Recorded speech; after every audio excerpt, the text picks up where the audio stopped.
one of the things Kenyans need to do, they need to step back and understand William Ruto very well. You know, they have not yet understood this guy. You know, Ruto, right now, he is not behaving like a candidate. He is not behaving like someone who needs people's votes in 2027. And why is he behaving like that? My best guess is he knows something that we don't know. And that something that we don't know is that there will be no election in 2027. He doesn't plan to have one. That's why even this is not there up to now. It's not fully constituted up to now. Because even by elections, he doesn't want them. So this guy is becoming dangerous every day. Because he has consolidated power. Yes, of course, you might look at Ruto like he is losing. But what is he losing? He is losing the people. But is he losing power? No. He has lost the people, but he has gained power. He is consolidating power every day. This guy literally owns parliament now, the National Assembly and the Senate. He can pass anything. Even if it is state of emergency, anapitisha na inapita. This guy, the way he is right now, even if the police do something to me right now, and I go to IPOA, Ruto owns IPOA. So I'll be going back to him. Ruto right now owns the office of the DPP, an independent office under the Constitution, but he owns it and controls it. The DPP is nothing like what it used to be when Keriako Tobiko was the DPP. DPP signing withdraw corruption case, withdraw this one, withdraw that one, withdraw. It has become a business. Teacher Service Commission, an independent commission under the Constitution. Watu wanatembea na barua za TSC kwa matanga. The guy owns part of the judiciary. He owns part of the judiciary. He's very dangerous. He's very dangerous. That's why he has teams, special teams of DCI killer squad looking for people to finish them or to threaten them. The guy is dangerous, and he will become more dangerous as we go. Because he's acquired wealth and he has power. Wealth and power. They make Ruto a very, very dangerous person going forward. While he's becoming more dangerous and wealthier, Kenyans are becoming poor. Kama ulikuwa na plot yenye ulinunua wakati wa Kibaki when the economy was good, sasa hivi umeuza kutibu mama hospitalini. Ndio umeambia NHIF ifanye sasa lazima. Ni cash. Mtu alikuwa shanunua probox yake, sasa amekimbizwa na loan sijui ya nini hapa ameuza. Ama amekimbizwa na school fees ya university mtoto amepita, anaenda university. Do you know how painful it is to deny a child something? Hebu imagine mtoto wako amepita, anafanya ile kampo, huna do. Na funding model ile imekusukuma huna do. Itabidi uuze gari. Because denying a child something is very painful. So watu wanaenda wakikuwa maskini. Hata Kenyans wale walikuwa na mali yao increase unless you are corrupt. Inaenda ikipungua. The only people are getting rich in Kenya, they are not more than 200. Out of 55 million Kenyans. Watu wenye wanaendelea kutajirika sahihi, they are not more than 200. Ni watu less than 200. Wengine wote mali yao inapungua, including mimi. Including me.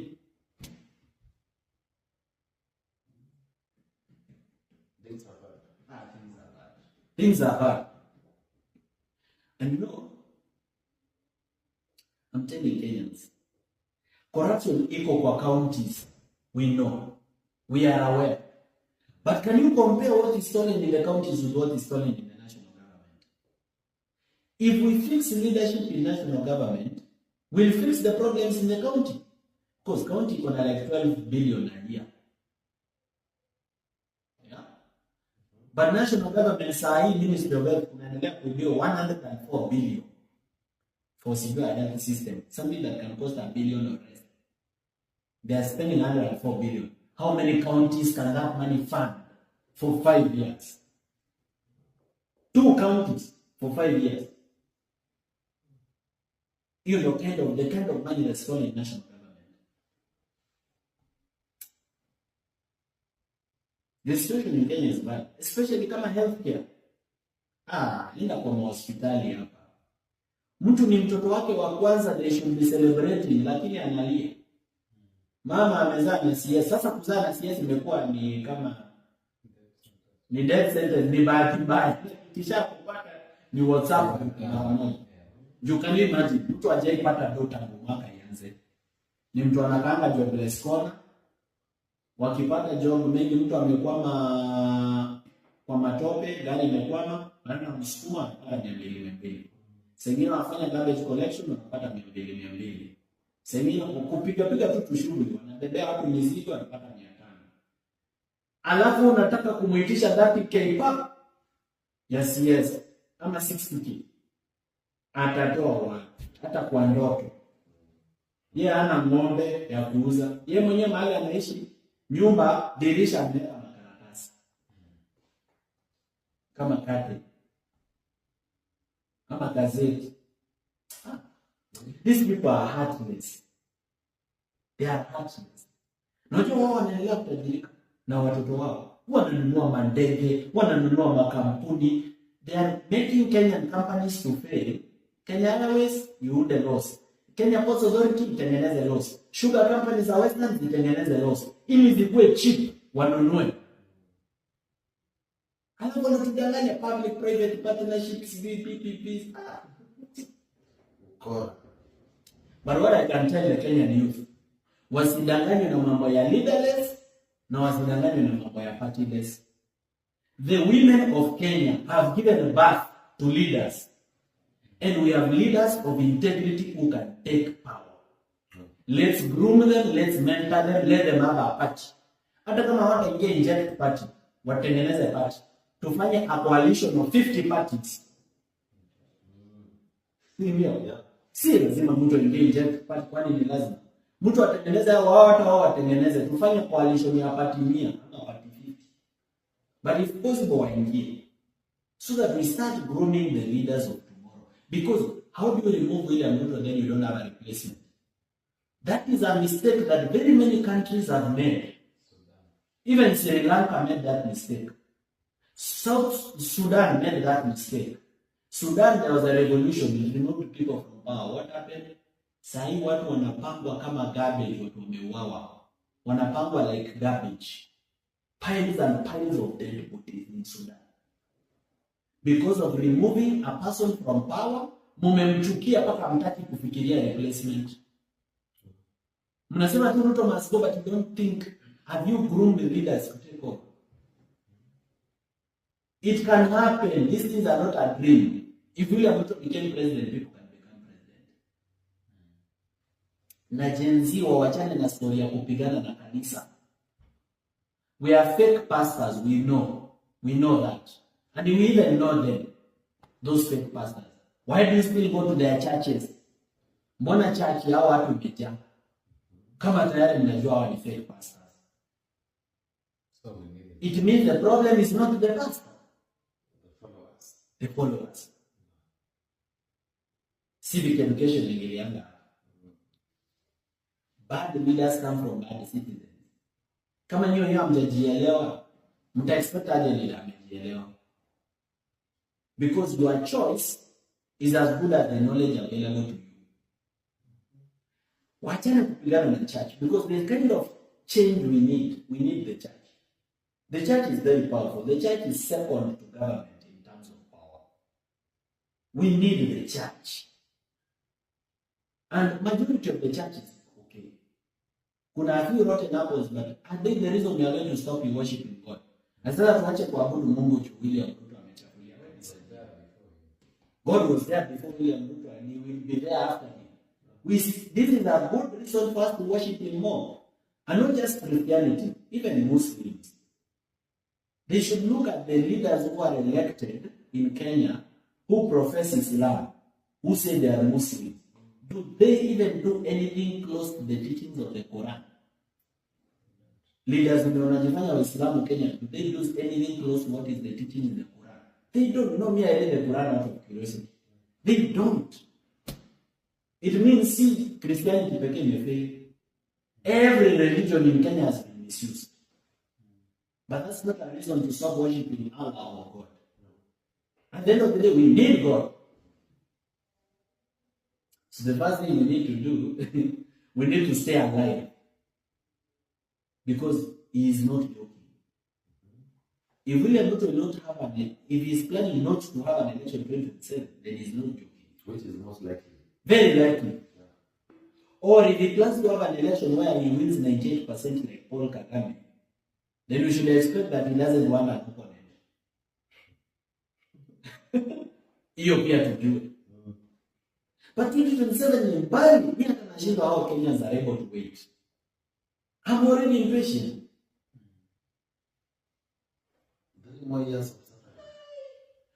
Ukiambia mtu mgonjwa saa hii kwamba tunangoja 2027 ndio tubadilishe hii bad governance.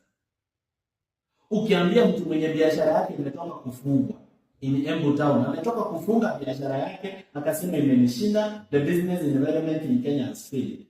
Alafu mwambia ngoja 2027. Ukiambia mkulima wa miwa mwenye miwa yake imeoza kwa store huko na hajai lipo.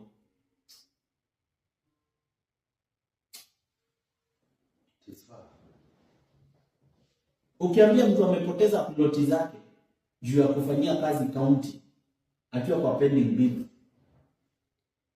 ati angoje 2027. Ukiambia mtu mwenye Ruto amegrab shamba yake angoje 2027. 2027 is very far. It is far. But something needs to happen. Something needs to happen urgently. And for that thing to happen, the Kenyan people must be on one page. And for us to be on one page, sisi wenye tuko na knowledge, we need to take it to the villages. They need to transfer that knowledge to the ground. Wasiwe tu keyboard warriors, kila siku ni kucomplain. You complain about Gachagua, you complain about Kindiki, you complain about Ruto, but you're not doing anything about it on the ground. Civic education. So me, when I made the decision not to go to Uhuru Park, it was a decision of leadership. Sio kila time ati mimi nasikiza ground. Ground inasemaje nafanya. Ground inasemaje nafanya. That's being a populist. If you want to prove to the Kenyan people that you are a leader, or even to the people of your generation that you are a leader, you need to sit down, listen to people, but after listening to them, make a right decision. Not a popular decision, a right decision. You make a right decision, then you popularize the right decision.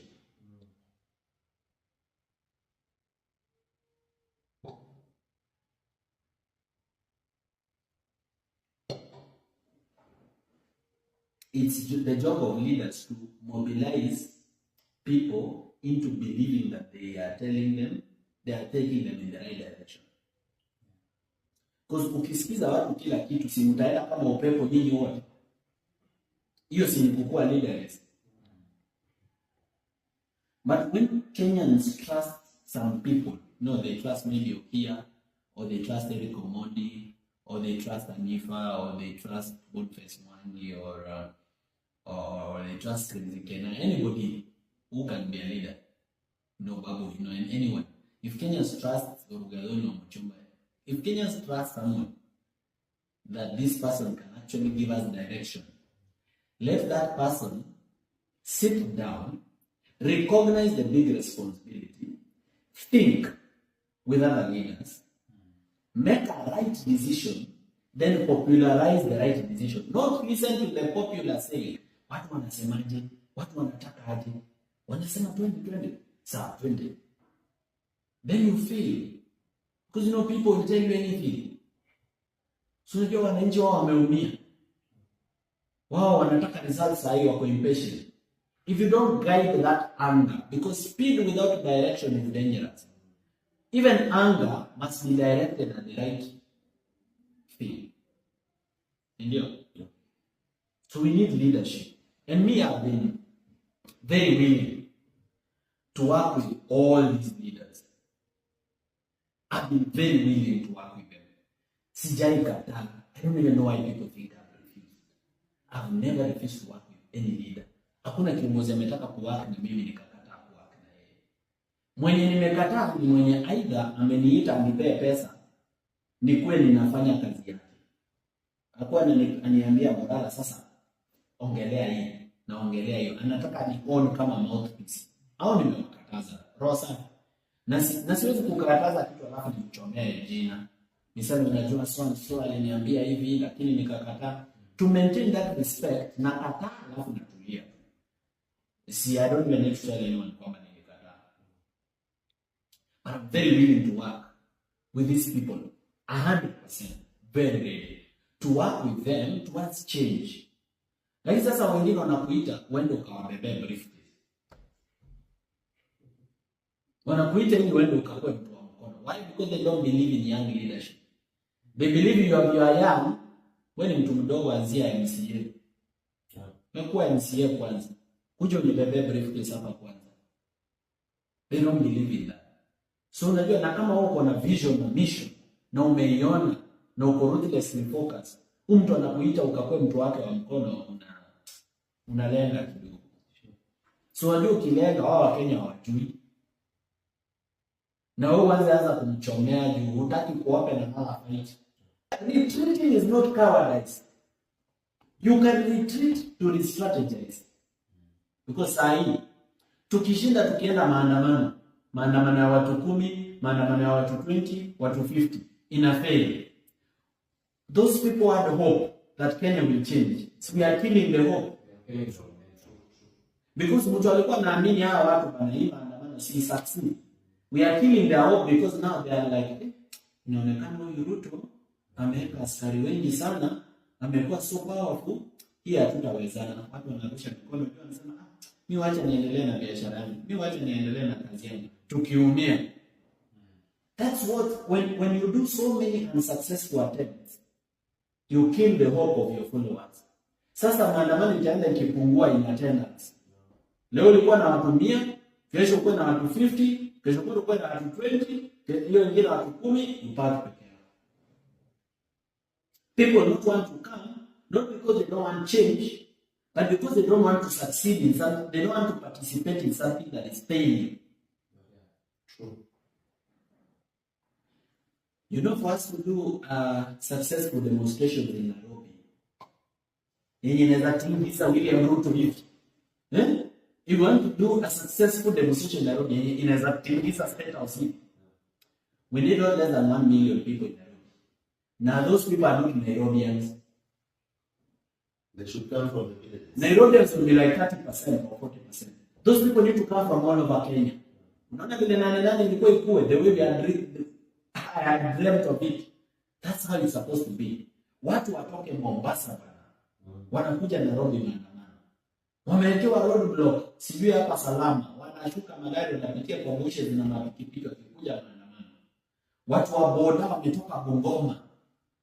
Watu wametoka Kitale. Watu wametoka Kisii. Watu wametoka Migori. Watu wametoka Garissa, Isiolo, Meru, Karatina. Watu wametoka Elgeyo Marakwet. Watu wametoka paka huko Kapenguri ya West Pokot. Wametoka huko Lodwar. Wanakuja maandamano na leo. That day, this government will listen to the people. That day.